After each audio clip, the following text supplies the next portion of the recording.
In 2007, in a small riverside village near Varanasi, India, a 45-year-old man named Rameshwar Tiwari collapsed during his morning prayers. He was healthy, respected, a father of 3. His wife said he had smiled just seconds before he fell and then stopped breathing completely.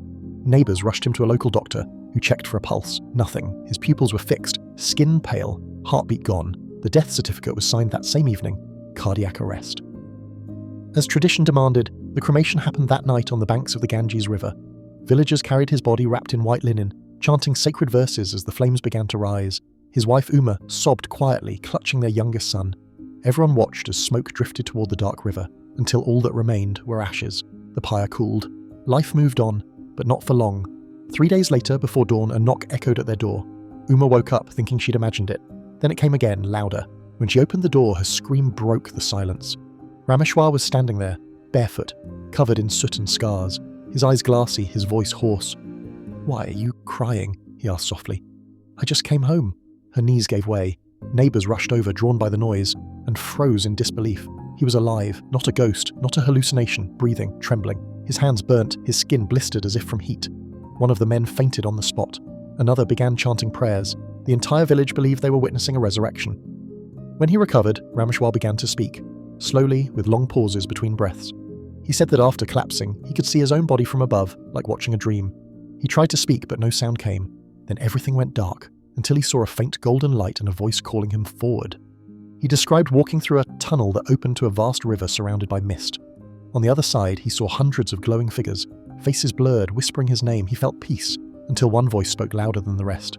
"Your time is not written here. Go back!"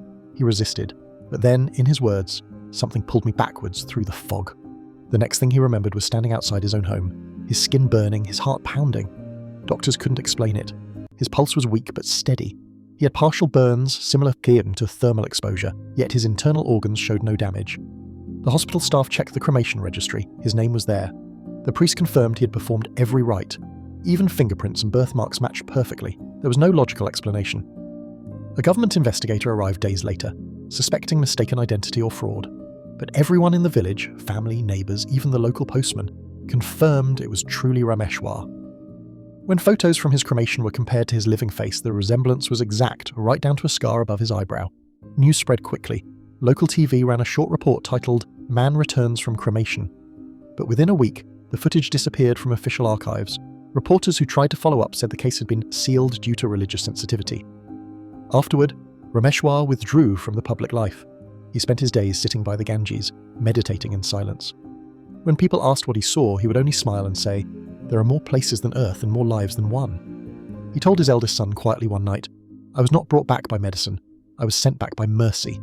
He refused all the interviews, all money, all attention. The villagers began calling him the Twice-Born. 12 years later, in 2010, Rameshwar passed away again, this time peacefully in his sleep. His family didn't rush to cremate him. They waited 7 days.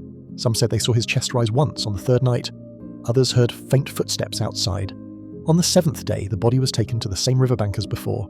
The same priest performed the rites, his voice shaking. When the ceremony ended, he whispered to a journalist nearby. The first time death made a mistake. The second time it came to finish the story.